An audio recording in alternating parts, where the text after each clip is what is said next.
Shana Tova.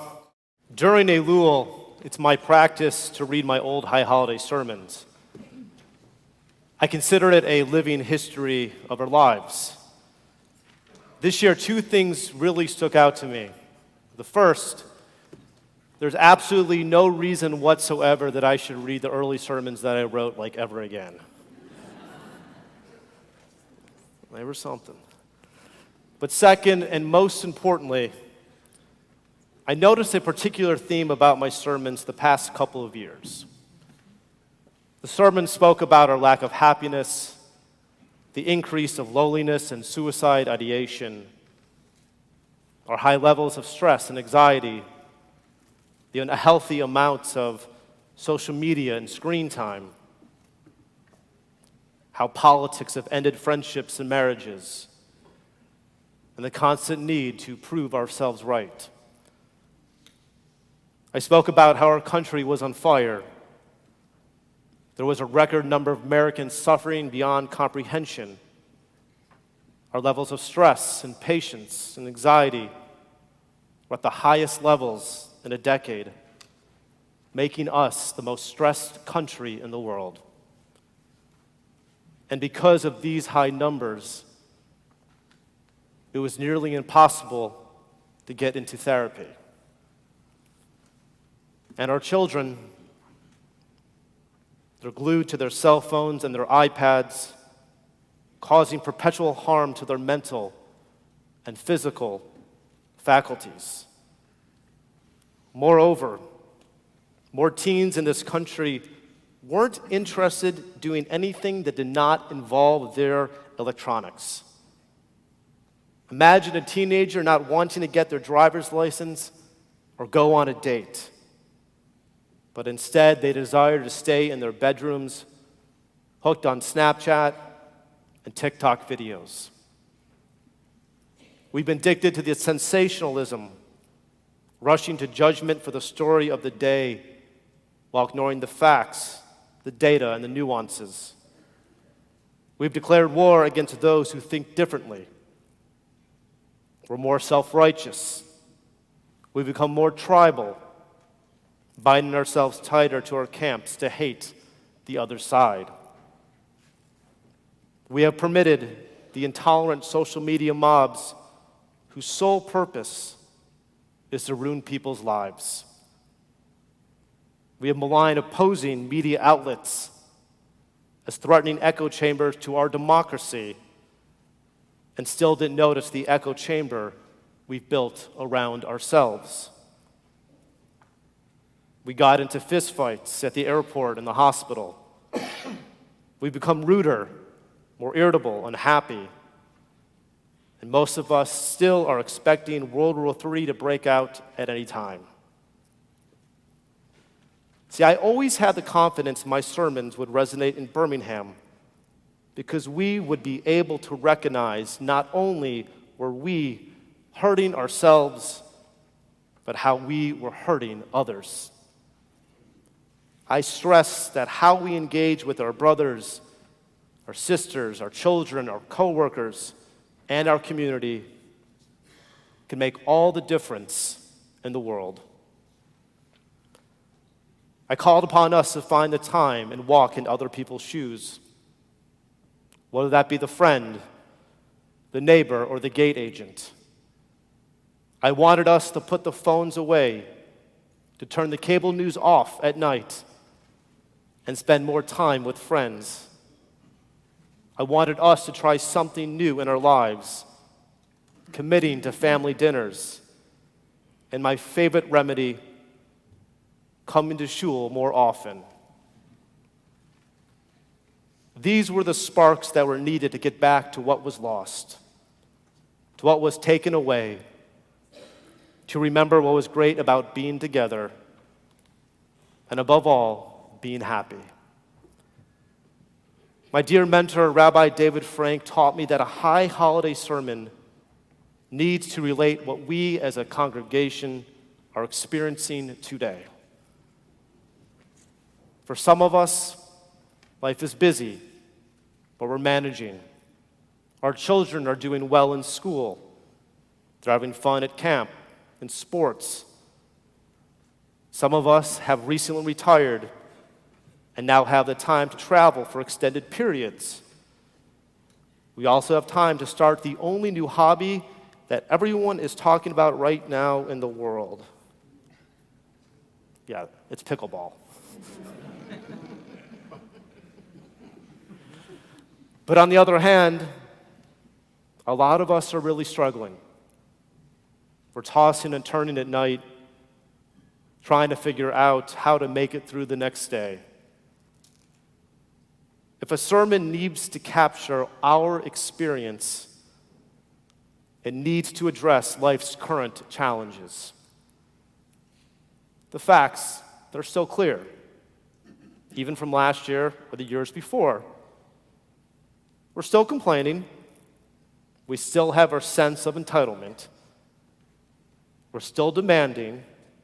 We still seek immediate gratification. Not surprisingly, we're still stressed, anxious, and we still have periods of unhappiness. And the economy, it's still a huge issue, leaving so many Americans scrambling to make rent or to buy groceries. And some of us are defaulting on our car and home insurance policies because we need the money to make ends meet. And our nation remains the middle of a fentanyl epidemic that threatens to destroy our own community while some of us are fighting to maintain our own sobriety. The homeless rate is rising, while at the same time, the violent crime continues to wreak havoc in this city. Jew hatred is at its highest level since 1933.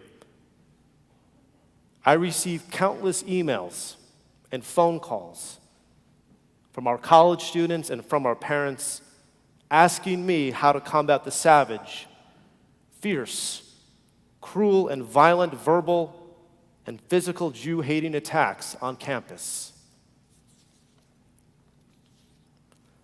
And here is the icing on the cake.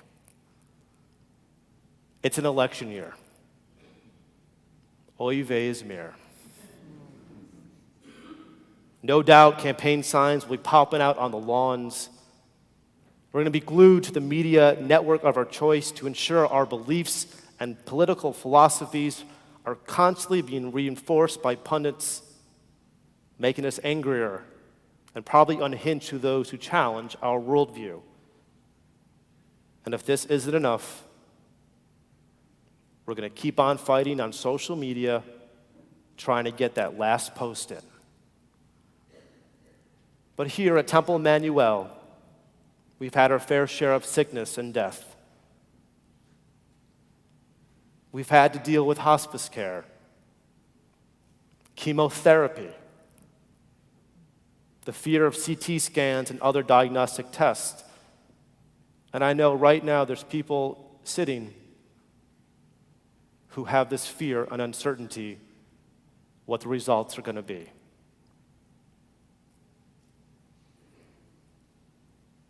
We had endless trips to Lakeshore.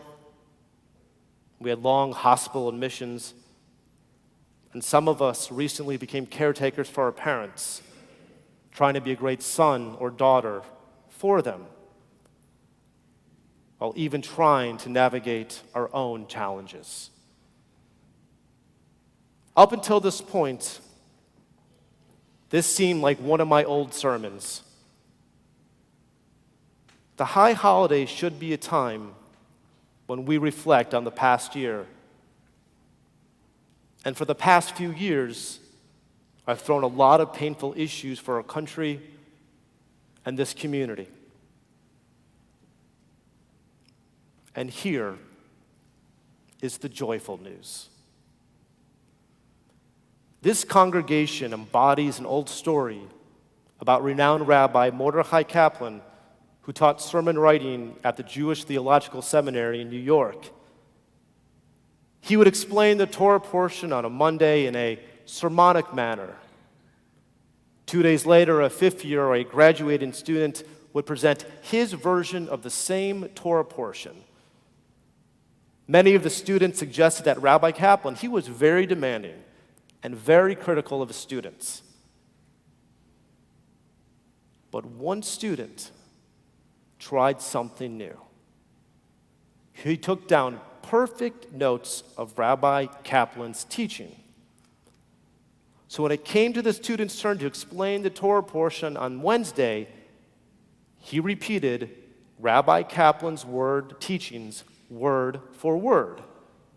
He thought, how could I go wrong? At the end of the presentation, Rabbi Kaplan said, "That's a terrible teaching." But the student, he was taken aback. Rabbi Kaplan, my teaching is exactly the same teaching you said on Monday. And Rabbi Kaplan said, "Young man, I have grown since then." Rabbi Bernard Raskutz of blessed memory wrote about this experience while he was a rabbinic student at JTS. He wanted us to teach the following, to learn. We all have a need to grow if we are going to make the most of our lives. Just as our bodies are constantly undergoing changes, so are our minds. We meet new situations and we are challenged by new ideas. We learn more about the past and we develop new thoughts about the present. We learn new ways to deal with people and to cope with problems. All this is a part of growth, and to grow is to live. This story is so meaningful to me because I've seen your growth and how you all have evolved. I will not deny that we won't have bad days and we won't suffer. But I feel this congregation is still able to find its joy. We're practicing more humility, especially as so many of our brothers and sisters are struggling. We've appreciated and enjoyed the things that we have taken for granted. We have found perspective, even when things were novel and different. And I know this congregation listened to the past sermons because we witnessed the joy. We got to celebrate the mitzvot over and over again. We saw you at shul more often. Our children participated in our youth choir, and right now they're participating downstairs in our high holiday services. Our teens are coming to Kesher, our community high school. They're also coming Sunday mornings when they could be sleeping in, but they're here to work with our young religious school students. And we responded to the brokenness in our community. We've been donating blood quarterly. Our caring committee, Hinenu, continue to provide comfort to our congregants who experience the lost or who are infirmed. We aided in the response efforts when Birmingham had a dangerous freeze warning last December. I stand here on this new year thrilled to see such a joyful congregation, regardless of the challenges we face. I sadly can promise you this, though. Next year will not be easy, exacerbated by the intense political fever. But I have the confidence in each and every one of you that such divisions and such debate will not interfere with your desire to find joy. It's no surprise I love data and studies. Still in school.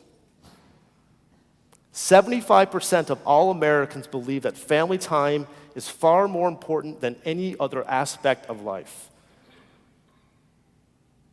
This is family too. This congregation, if you're a guest, you're visiting, you're part of us now. I want all of us to take a moment and look around at each other. Look around at your temple family. I just want you to process this. B'miuchad, especially next October and November. We are not here because we are Democrats and Republicans. We are not here because we are Alabama and Auburn fans, and I have to be consistent because they see Al and Aaron, and we're also not here because we are Georgia fans. We are here because we are a Jewish family who celebrates together. I want you all to remember this moment. On this new year, we know how to be together in happiness. I want to end on this note. During the end of the Yom Kippur concluding service, Ne'ilah, the liturgy talks about how the gates are closing. See, here's the thing.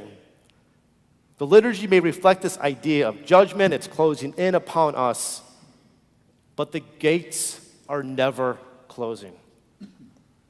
There's always a second, third, fourth, and endless chances to make a difference in our lives. The seventh day of Sukkot, Hoshana Rabbah, which most people don't even know what it means other than meaning the great Rabbah, it's really about getting on the path of Teshuvah, knowing that we have all the traits to make a difference.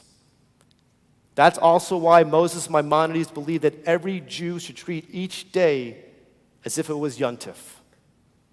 Maimonides wanted us to review the day that we had, what we did well, what mitzvot we got to do and participate in, and how our humanities prevented us from living up to our potential.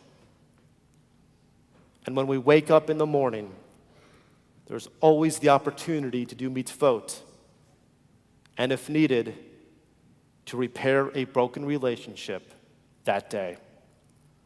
And since I love talking about data, it's not surprising that apologizing can benefit our physical and mental health. I don't know if the current societal epidemics will convalesce by next year. I know that we will have both good and hard days.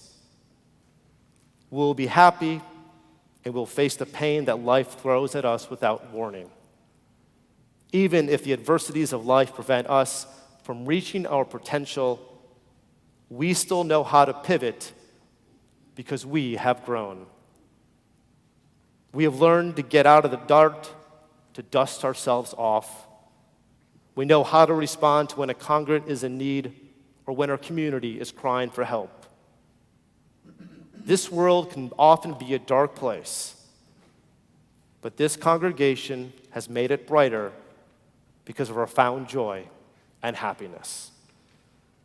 On this new year, I'm not going to quote a famous rabbi or a great thinker. I'm going to quote someone special to Alabama and someone special to my home city, Detroit, Michigan, Motown legend, Eddie Kendricks. Eddie sang it best. Regardless of the circumstances and setbacks that life throws at us, keep on trucking. Shana Tova.